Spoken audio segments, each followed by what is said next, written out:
En el Evangelio de hoy, la parábola del Hijo Pródigo está introducida por los 3 primeros versículos del capítulo 15 del Evangelio de San Lucas.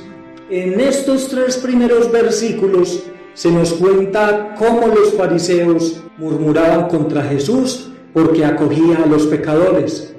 Jesús, para hacerles entender cuánto se alegra Dios por un pecador que quiere convertirse, les expone una parábola, una comparación en la que un hijo se ha alejado de su padre y cuando regresa, la alegría del padre es inmensa. Así nos enseña Jesús que el Padre misericordioso se alegra con un pecador arrepentido.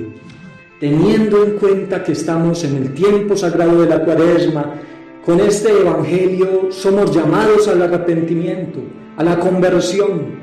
Este momento de la conversión y del perdón obligatoriamente pasa por el sacramento de la confesión. Todos estamos llamados a celebrar de una manera especial este sacramento de la confesión en este tiempo privilegiado de la Cuaresma. Pero no basta hacer una confesión de rutina, es necesario meditar en la grandeza de este sacramento, es necesario hacer una buena confesión, superando esas maneras rutinarias y superficiales que caracterizan esas confesiones hechas por costumbre. No podemos olvidar que Dios nos ama muchísimo y no quiere el infierno como morada eterna para nosotros. Por eso no nos ha dejado abandonados al pecado. Sabe que somos débiles y para que seamos perdonados nos dejó el sacramento de la confesión.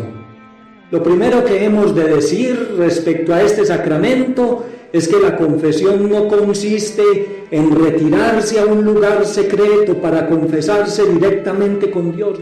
No, esta manera de hacerlo es muy de las sectas, de los cristianos no católicos.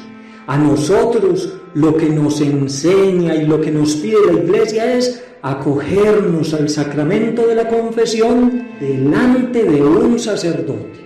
Desde niños se nos ha hablado de 5 pasos para una buena confesión y considero que es importante redescubrir el valor de lo que en la infancia se nos enseñó, pero que con el paso del tiempo vamos descuidando, limitándonos a hacer nuestras confesiones sin la necesaria y cuidadosa preparación que este sacramento requiere. A la hora de preparar una buena confesión, lo primero que debemos hacer es pedir la presencia y la ayuda del Espíritu Santo. Sin la ayuda del Espíritu Santo, difícilmente recordaremos los pecados de los que debemos confesarnos. Sin la ayuda del Espíritu Santo, difícilmente experimentaremos un sincero dolor de los pecados. Sin la ayuda del Espíritu Santo, difícilmente nuestro corazón sentirá un sincero propósito de cambio. Después de pedir la presencia del Espíritu Santo, haremos el examen de conciencia. El examen de conciencia es un mirarme sin engaños, es un mirar mi pecado para luego confesarlo. Este examen de conciencia debe hacerse siempre que se tiene el propósito de acudir al sacramento de la confesión. Pero también la Iglesia nos recomienda hacer el examen de conciencia diario, antes del descanso de la noche. El segundo paso para una buena confesión es el dolor del pecado. Tiene que dolerme haber robado, tiene que dolerme haber mentido, tiene que dolerme haber descuidado mi oración y mi relación con Dios, tiene que dolerme haber ido a consumir alcohol, drogas o sustancias que dañan mi mente y mis estados de ánimo. Tiene que dolerme haber pecado. A muchos les parece que lo peor que les sucede es estar enfermos o ir a la cárcel o perder ciertos bienes. Para muchos es una tragedia perder su celular pero pierden la gracia de Dios al pecar y les parece haber perdido poco. Pecan y no se duelen de su pecado. Pues si al acercarte a la confesión no sientes un dolor superior al que se siente cuando se pierde un ser querido, entonces es que no has entendido que cuando se peca pierdes a Dios. No hay peor tragedia que la pérdida de Dios cuando pecamos. No obstante, si bien es cierto que debe dolernos el pecado, este dolor debe ser confiado. No puede ser un dolor de desesperación, debe ser un dolor que guarda la absoluta confianza de ser perdonado. Judas, por ejemplo, cayó en un dolor que lo llevó a la desesperación, al punto de quitarse la vida. Ese no es el dolor que Dios quiere en nosotros.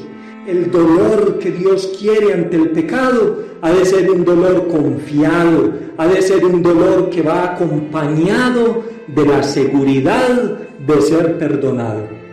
Este dolor debe abarcar todos los pecados. Yo me puedo confesar, pero si la confesión la hago sin sentir dolor al menos de uno de mis pecados, esta confesión es imperfecta. O lo mismo cuando se trata del propósito de conversión. Yo puedo estar dispuesto a alejarme de todos los pecados, menos de uno. Por ese solo pecado del que no estoy dispuesto a alejarme, daño el sacramento completo. En cuanto a sentir dolor del pecado, desconfío mucho de esos exámenes de conciencia propuestos en los retiros espirituales de conversión con una interminable lista, hasta de 15 páginas. Se lee una lista interminable de pecados y los ejercitantes del retiro van apuntando, pero no se les propicia el espacio necesario para dolerse del pecado. ¿De qué me sirve una lista completa de pecados si no hay dolor de ellos? El tercer paso en una buena confesión es el propósito de enmienda. El propósito de enmienda es la firme decisión de no volver a pecar y de evitar todas las ocasiones de pecado. Ocasiones de pecado pueden ser algunas personas, lugares, cosas, programas de televisión, redes sociales, en fin. Y si son para nosotros ocasión de pecado, tenemos la obligación de evitarlas para que sea eficaz nuestro propósito de conversión. Si no hay propósito de conversión, la confesión es imperfecta. El propósito de conversión debe ser firme, es decir, dispuesto a sufrir cualquier mal antes que pecar.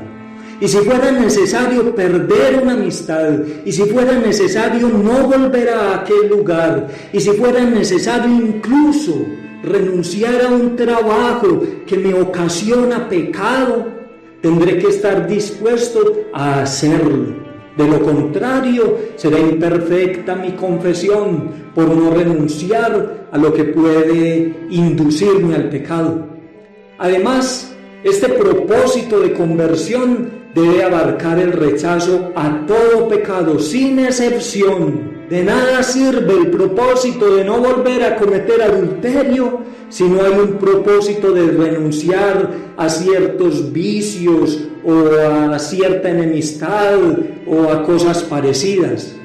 Si te parece que aún estás apegado al pecado, que por ejemplo no te ves con fuerzas de abandonar un vicio o de perdonar a una persona o de enmendar un daño causado, pídele al Espíritu Santo que obre en tu corazón para que puedas renunciar a ese vicio, a ese rencor, a aquello que impide un propósito firme de conversión.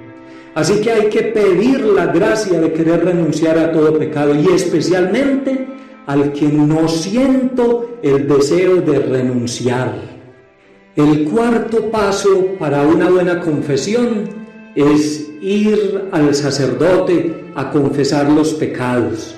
Se inicia la confesión con la señal de la cruz, expresas el tiempo aproximado de días, meses o años desde la última confesión y continúas diciendo: mis pecados son, y uno por uno, desde los más graves hasta los más leves, enuncias todos los pecados que descubriste al hacer tu examen de conciencia. Y aunque no es obligación confesar los pecados veniales, la Iglesia nos recomienda hacerlo, porque eso nos ayuda a luchar mejor contra las tentaciones. La confesión tiene que ser íntegra, es decir, nunca, por vergüenza, debemos ocultar un pecado. La vergüenza es una de las estrategias que Satanás usa para que hagamos una mala confesión. Cuando vamos a pecar, Satanás nos quita la vergüenza. Y cuando nos vamos a confesar, nos devuelve la vergüenza para que ocultemos los pecados más graves y así retenernos lejos de la amistad de Dios. Cuando ocultamos, así sea un solo pecado, echamos a perder toda la confesión. Toda la confesión se pierde. Es como si no hubiéramos confesado nada. Pues es imposible ser perdonados si se oculta un pecado. ¿Cuántas personas por vergüenza han callado un pecado y nunca se han atrevido a confesarlo y han pasado toda una vida en pecado permanente? Y así, ¿cuántas veces han comulgado sacrílegamente, convirtiendo la Sagrada Comunión en motivo y causa de condenación? Además, tengamos en cuenta que la confesión debe estar libre de excusas. Hay quienes van a confesarse de haberle gritado a su esposa y empiezan con las excusas. Pero es que usted no se imagina qué clase de esposa tengo yo. Es que si usted tuviera una esposa como la mía, le aseguro que usted no solo le gritaría, sino que la mantendría amarrada para que no lo muerda. Es la manera como queremos excusarnos del pecado diciendo que yo pequé porque mi esposa es grosera. O lo mismo, el que va a confesarse de sacarle dinero al jefe y empieza con las excusas. Pero es que usted no se imagina qué clase de jefe tan tacaño el que tengo yo. No, sin excusas. Cuando hay excusas, terminamos haciendo no la propia confesión, sino la del jefe, la del vecino, la de la esposa. Y en esas circunstancias, uno como sacerdote no sabe a quién ponerle la penitencia y no sabe a quién absolver. Si mejor le dice al penitente: ve, vas y me traes a tu suegra porque según me acabas de contar, ella es un verdadero demonio y tú eres un santo. Va, me la traes y yo la absuelvo a ella y le pongo la penitencia. Eso nos pasa muchísimo. Hablamos de los pecados del otro cuando la confesión es para decir mis pecados, sin excusas, sin echarle el agua sucia a los demás. Es conveniente al final de la confesión acusarse de las faltas olvidadas, pero hagamos una claridad. Una cosa es que haya faltas olvidadas después de haber hecho un cuidadoso examen de conciencia y otra cosa es que haya faltas olvidadas por la negligencia para prepararse bien para la confesión. Si por negligencia, si por falta de una buena preparación hay olvidos, la confesión es imperfecta. Una cosa es no recordar y otra cosa es no haberse preparado convenientemente para el sacramento. Si por olvido verdadero no se confiesa algún pecado grave, podemos comulgar, pero tenemos la obligación de confesar ese pecado mortal cuanto antes en la próxima confesión.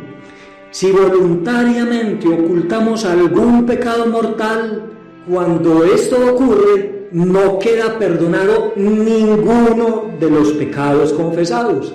O sea, no solo no queda perdonado el pecado que se oculta, sino que ninguno de esos pecados confesados en ese momento fueron perdonados. Ningún pecado queda perdonado. Al ocultar un solo pecado, es como anular todo el sacramento de la confesión.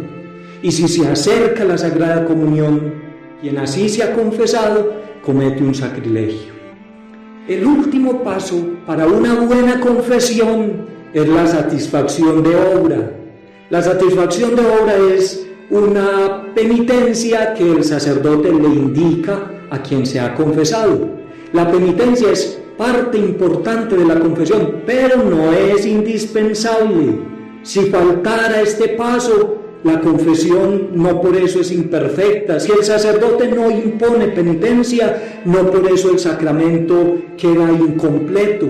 En cambio, sí sería imperfecta la confesión si por pereza o por descuido, después de que se me ha puesto la penitencia, la olvido por tardarme en cumplirla, o por descuido dejo de cumplirla. Cuando la persona siente que no es capaz de cumplir cierta penitencia, vas a ir a pedirle perdón a tu vecino y siente que no es capaz, que los nervios le pueden, que no es mala voluntad, sino que hay algo que no se lo permite, pues o le pide a Dios la gracia de hacerlo, o si le falta la fe para saber que esa gracia le va a llegar, entonces mejor le pide al sacerdote que le cambie la penitencia por otra. Es preferible esto, es preferible pedir que se cambie la penitencia y no irse callado y no cumplirla nunca. Finalmente quiero recomendar ser muy prudentes con el uso del tiempo en la confesión. Tratar de no extenderse sin necesidad, no extenderse demasiado. A veces por no saber moderar el tiempo, otros se quedan sin la gracia de la confesión, o le causamos al sacerdote desgastes innecesarios, o le quitamos el tiempo que él necesita para otros apostolados, o para la oración, o para su descanso, o para preparar sus homilías, o para disponerse adecuadamente para la celebración de la Eucaristía. La confesión ha de ser sin afanes, pero a la vez sin abusar del tiempo del sacerdote. La confesión ha de ser concisa. Le dije mentiras a mi jefe, he faltado 2 veces a la Eucaristía del domingo, he consumido drogas los fines de semana, en fin, así, sin explicaciones, pero expresando con claridad cuál es la falta que se cometió, cuántas veces o con qué frecuencia se está cometiendo esa falta. Lo más bello que puede haber en un pecador es un corazón arrepentido que pide perdón. A propósito, alguna vez oí decir de un místico que tuvo una visión en la que aparecía Satanás de pie frente al trono de Dios, y Satanás le decía a Dios: ¿por qué me condenaste al infierno toda una eternidad si solo te ofendí una vez? Y en cambio has perdonado a millares de hombres que te ofendieron muchas veces. Dios le respondió: Satanás, tú nunca me pediste perdón, tú nunca te arrepentiste de tu pecado. No desperdiciemos el regalo que el Señor nos da en un sacerdote que está dispuesto a quedarse horas enteras dentro del confesionario, escuchando algo que por gusto propio no quisiera ni necesita escuchar. Es una gracia del cielo que alguien quiera hacer eso, porque no tiene nada de apetecible ni agradable sentarse horas enteras a escuchar los pecados de la humanidad. Sin embargo, el sacerdote lo hace porque sabe que muchas vidas pueden cambiar dentro de la silenciosa opacidad de un pequeño confesionario. Y para que valoremos más el sacramento de la confesión, no olvidemos que el pecado nos quita los méritos de nuestras buenas acciones. Las oraciones que se hacen estando en pecado se quedan sin mérito. Las obras de caridad hechas estando en pecado se quedan sin méritos. Los ayunos, las mortificaciones, los sufrimientos que padecemos si estamos en pecado se quedan sin mérito. ¿Acaso no es una locura perder tanto mérito que podría beneficiarnos en esta vida y para la eternidad? Así que busquemos la confesión. Con la confesión recupero la gracia y por tanto también recupero los méritos de mis buenas acciones. Además, Mediante el sacramento de la confesión recibimos fuerza para sostener nuestras batallas espirituales contra Satanás. La confesión nos da fuerzas en la lucha contra la tentación. Es imposible que alguien que se confiesa con frecuencia caiga fácilmente en el pecado. Cae fácilmente en el pecado quien descuida el sacramento de la confesión.